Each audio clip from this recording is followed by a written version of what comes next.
internetnya baik, jaringannya baik, itu kami yakin bahwa hasil pertanian kami itu bisa dijual dengan harga yang baik. Bagaimana mungkin kita dorong UMKM naik kelas misalnya kalau yang paling dasar infrastruktur digitalnya itu dikorupsi.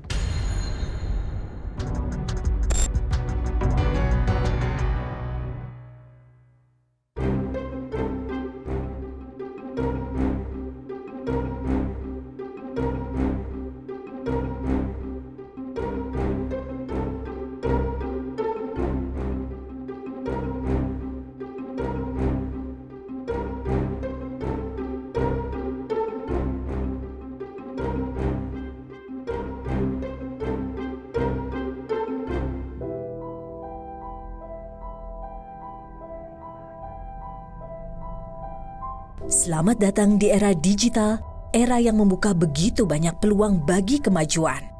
Digitalisasi akan membawa peningkatan ekonomi serta pemerataan kesejahteraan bagi masyarakat. Sayang, bagi sebagian masyarakat, mimpi sejahtera melalui digitalisasi tercerai-berai. Pasalnya, pemerataan infrastruktur digital urung terlaksana. Pembangunan ribuan menara Base Transceiver Station atau BTS untuk membuka akses internet di wilayah tertinggal, terdepan, dan terluar dikorupsi. Masyarakat yang telah berharap sejahtera dibuat gigit jari. Saudara, ketersediaan dan kecepatan internet menjadi kebutuhan wajib di era digital saat ini. Namun, kemudahan ini belum bisa diakses secara merata. Di daerah-daerah tertinggal, terdepan, terluar atau 3T belum sepenuhnya bisa mengakses internet. Padahal seharusnya fasilitas ini bisa mendorong perekonomian daerah. Tim Berkas Kompas menelisik di daerah-daerah tertinggal yang memiliki segudang potensi ekonomi namun terganjal dengan buruknya sinyal. Berikut penelusuran kami. Di tangan Yance Maring, lahan kering di Kelurahan Kota Uneng, Kabupaten Sika, Nusa Tenggara Timur, bisa berubah produktif. Ini lahan ketiga di Kabupaten Sika yang ia kembangkan jadi kebun hortikultura. Petani 34 tahun lulusan Politeknik Pertanian Negeri Kupang ini berhasil mengembangkan sistem pertanian pintar dengan irigasi tetes yang memanfaatkan teknologi Internet of Things atau IoT. Kenapa saya tertarik untuk mengembangkan sistem irigasi tetes ini? Ini sebetulnya berawal dari inspirasi dari sistem pertanian yang kita lihat di luar negeri yang begitu maju dengan kondisi iklim yang lebih kritis dari Indonesia, tetapi hasil pertaniannya masih jauh dari sisi produktif masih jauh lebih bagus dari kita.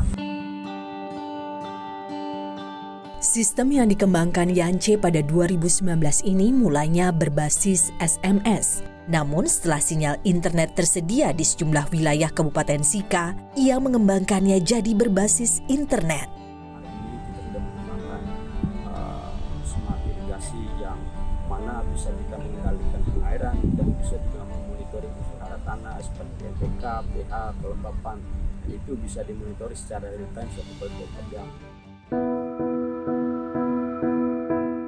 Dengan instalasi pengairan yang sudah dimodifikasi itu, Yance hanya perlu memantau kebunnya lewat aplikasi di ponsel pintarnya. Dengan teknologi ini, Yance berhasil menggemburkan tanah kering, menekan biaya produksi, dan meningkatkan hasil pertanian. Otomatis omset yang ia kantongi makin besar. Bisa peningkatan kurang lebih sekitar 30-40%. Ada yang dulunya biasanya misalkan kita dalam satu musim tanam kita bisa menghasilkan misalkan 10 juta, tapi kemudian kita sudah mengimplementasikan menggunakan smart farming, lalu kita bisa membangun jejaring di luar, maka omset kita juga bisa meningkat, bisa sekitar 15-16 juta. Pemanfaatan IoT di sekitar pertanian seperti yang dilakukan Yance punya syarat, yaitu harus didukung infrastruktur digital yang mumpuni. Pemuda asli Sika ini ingin menerapkan teknologi ini di desa-desa di tanah kelahirannya. Namun karena tak ada sinyal internet, ia tak bisa berbuat banyak. Untuk pengembangan smart farming ini hanya sebatas di daerah-daerah yang punya jangkauan internet bagus. Kita belum bisa kembangkan di desa-desa yang memang saat ini belum dijangkau akses internet. Desa Egon Gahar, Kabupaten Sika, NTT, jadi salah satu desa yang dibidik Yance. Menurut Yance, desa yang berada di bawah kaki Gunung Egon ini punya potensi besar. Setelah mendapat pendampingan dari Yance, para petani di Egon Gahar mulai melek internet untuk pertanian. Tapi apa daya, internet di desa ini ibarat hidup segan, mati tak mau. Ketika saya simpan handphone di sini, ini ada jaringan. Dan saat simpan lagi di sini tidak ada, tidak dapat. Dan pembicaraan kami putus. Harapan sempat menghampiri para petani di desa Egon Gahar saat desa mereka mulai dibangun sebuah menara BTS proyek Bakti Kominfo pada tahun 2020. Namun, usai berdiri setahun kemudian, menara ini mangkrak, tak berfungsi. Kondisinya kini tak terawat. Marianus Maristella, petani Egon Gahar, sudah punya banyak rencana ketika tahu menara BTS akan dipancangkan di desanya. Ia ingin menerapkan pertanian modern yang diajarkan Yance. Zaman ini kita dengar bahwa ada orang yang dia tahu tentang irigasi tetes di lahan-lahan kering, sehingga kita berusaha di desa ini untuk buat kelompok, lalu kemudian diarahkan untuk mereka bisa merubah pola pertaniannya itu ke pertanian irigasi tetes itu, karena kita kadang kekurangan air, sehingga dengan irigasi tetes itu bisa membantu. Tapi mimpinya sirna. Meski BTS sudah berdiri, sinyal tetap jadi barang langka. Setelah bangunan itu selesai, kami ini memanfaat langsung, tapi penggunanya ini saya sampaikan secara jujur, dia tidak maksimal. Tidak maksimalnya? Tidak maksimal artinya bahwa contoh kita mau internetan tidak bisa. Selama ini Martinus dan para petani Egon Gahar hanya menggantungkan pendapatan dari kemiri, kakao, kopra, hingga pala. Pendapatannya tak seberapa, apalagi akibat ketiadaan sinyal untuk berkomunikasi, seringkali para petani hilang kesempatan menjual komoditas dengan harga bagus. Kalau kita kalkulasikan ke rupiah, saya dalam 1 tahun itu sangat sedikit, sekitar 2-3 juta. 2-3 juta setahun. Itu dari kemiri. Dari kemiri. Ini yang menjadi kendala besar itu di situ, di jaringan internet ini. Karena contoh ketika kita sudah ada hasil di rumah, kita sudah siap mau ke pasar, tetapi kesulitan kita cek harga di pasar. Di pasar saat ini mungkin dengan harga 1 kilo mungkin 20.000. Ya. Tetapi kita tidak tahu angka harga di sana, sehingga para pengepul di sini dia datang beli dengan 5.000, 6.000, kita jual saja. Martinus berharap menara BTS di desanya diperbaiki. Ia masih menyimpan mimpi menikmati internet agar para petani Egon Gahar bisa naik kelas. Kalau memang internetnya baik, jaringannya baik, itu kami yakin bahwa hasil pertanian kami itu bisa dijual dengan harga yang baik. Ada 6 menara BTS proyek Bakti Kominfo yang dibangun di wilayah Kabupaten Sika. Namun, hanya 1 yang berfungsi baik memancarkan sinyal. 5 unit lainnya itu memang sudah on air, hanya masih butuh perbaikan maintenance-nya untuk memperkuat sinyal, sehingga akses sinyal bagi masyarakat itu bisa baik. Saat ini, masih ada 22 titik yang masuk kategori blank spot alias tak ada sinyal telekomunikasi di Kabupaten Sika. Akibatnya, program pemerintah daerah untuk membangkitkan ekonomi digital hanya bisa dinikmati segelintir warga. Di Kabupaten Sika itu pengembangan ekonomi digital itu sudah merambah ke dunia pertanian. Dalam bidang UMKM itu memang kuliner. Saat ini ada organisasi, ada UMKM kita terorganisir secara kelembagaan sehingga mereka bisa saling berkontribusi dalam menjual barang dagangan dengan cara online. Dan di dukungan dalam bidang perikanan, pemerintah saat ini juga menyediakan aplikasi Fish Finder. Jadi masyarakat nelayan itu bisa mencari ikan itu pada fokus tempat titik berkumpulnya ikan, tidak hanya sehingga tidak lagi mereka keliling-keliling di lautan. Tak hanya di kawasan Indonesia Timur, potensi ekonomi digital yang terganjal sinyal juga dirasakan para petani di Kabupaten Aceh Besar.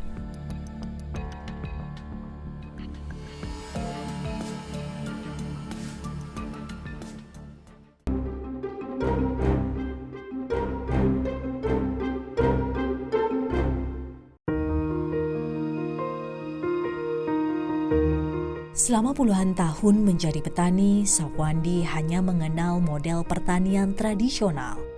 Bagi petani asli Gampong atau Desawe, Kecamatan Kota Janto, Kabupaten Aceh Besar ini, bertani merupakan pekerjaan warisan.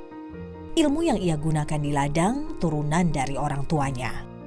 Belum terbayang di benaknya bahwa kini dengan bantuan teknologi berbasis internet, hasil pertanian bisa berlipat-lipat. Sesuatu yang tak pernah ada di masa orang tuanya. Akses internet membuka begitu banyak peluang bagi petani. Hal ini tak sepenuhnya diketahui Safwandi. Baginya, sinyal seluler baru sebatas untuk keperluan komunikasi. Ia merasa sangat terbantu jika mengetahui harga komoditas sehingga bisa menjual hasil panen dengan harga yang lebih tinggi. Kecil saya di sini sampai sekarang itu kalau jaringan HP-nya masih susah, Pak. Nah, jadi kadang-kadang waktu ada orang-orang penting yang mau nelpon kita itu susah, nggak bisa masuk, Pak. Nah, kadang-kadang kalau misalnya kita membutuhkan internet, jadi kita harus ke pasar sana, Pak, yang jaraknya 2 kilo ke pasar. Desawe merupakan penghasil kemiri. Meski hanya berjarak 2 kilometeran dari pusat Kabupaten Aceh, Desawe tidak terjamah sinyal komunikasi. Akibatnya harga jual petani kacau. Jadi waktu kami bawa ke pasar, itu harganya kadang-kadang nggak menentu. Bisa jadi lebih tinggi daripada agen yang masuk ke kampung di sini, Pak. Jadi waktu kami menelpon ke pasar Janto yang kami bawa ke sana, kadang-kadang jaringannya nggak ada. Jadi untuk kita telepon nggak bisa. 5 kilometeran dari Desawe, tepatnya di desa Datacut, terpanjang menara BTS sementara setinggi 42 meter yang berdiri Juli lalu. Menara non-permanen ini bagian dari proyek Bakti-Kominfo. Di lokasi ini, rencananya akan berdiri BTS permanen setinggi 72 meter. Sinyalnya akan menjangkau radius 25 km termasuk Desawe. Saat tim Berkas Kompas mendatangi lokasi, tidak ada kegiatan konstruksi. Baru ada pondasi tapak menara yang belum jadi. Menurut Kepala Desa Datacut, Eko Wisnu Abdi, pembangunan BTS terhenti karena pekerja sedang mengerjakan pembangunan di lokasi lain. Jadi selama sampai dengan 8 bulan ini, alhamdulillah sudah terbangun satu BTS di kampung kami, di kampung Datacut. Kebetulan pilihnya di kampung Datacut. Memang tempat lain katanya nggak pas soalnya di kampung Datacut. Dan seperti inilah pembangunannya. BTS sementara yang sudah berdiri hanya mampu menjangkau 5 desa. Idam Mukhalid, petani yang tinggal persis di sebelah menara BTS sementara, sudah bisa mengakses jaringan telekomunikasi. Kalau menurut di tempat kita ini kadang-kadang ada sedikit di sini di rumah ini. Maksudnya di depan rumah saya ini ada sedikit sinyal. Tapi kalau maksudnya ke kebun sama sekali nggak ada. Kalau ke kebun ke bawah maksudnya pada di sini nggak ada. Idam termasuk yang beruntung. Ia bisa berkomunikasi dengan agen di pasar. Belum ada sinyal, kita nunggu agennya dia itu. Berarti kalau dia maksudnya ada lewat, kita stop. Nggak ada lewat, berarti kita jemput dia ke rumah. Maksudnya tinggal kita telepon. Ya, tinggal kita telepon. Ini Pak Agen, Agen Kumiri misalnya. Ini Pak Agen Kumiri, di rumah saya ada kumiri misalnya berapa kilo kira-kira. Oke, besok pagi nanti kita ambil. Tinggal telepon aja nanti agennya itu. Meski sudah dapat menjangkau internet, Idam dan para petani di Desa Data Cut belum mampu memanfaatkannya untuk mengembangkan pertanian. Mereka tak pernah mendapatkan literasi digital agar pertanian mereka naik kelas. Pejabat Bupati Aceh Besar Muhammad Iswanto mengaku, infrastruktur yang belum merata menghambat pengembangan ekonomi digital. Di Aceh Besar, pengembangan ekonomi digital baru difokuskan pada sektor pariwisata dan ekonomi kreatif. Hingga kini, 4 kecamatan di Aceh Besar belum terjangkau jaringan telekomunikasi. Saya rasa kami tidak berpikir akan mangkrak dan kami optimis itu selesai ya. Tentu akan kita sikapi segera. Ya dengan dibangunnya tower BTS ini ya kita ya dari Kementerian Desa dibangun sarpras untuk ya lokasi wisata di Desa Jalin, kemudian nanti kita juga akan memperkuat sosialisasi oleh Dekrannas kita terkait dengan penguatan produksi mereka. Bagaimana pemerintah mengejar target pertumbuhan ekonomi digital di tengah kasus BTS mangkrak nih Pak?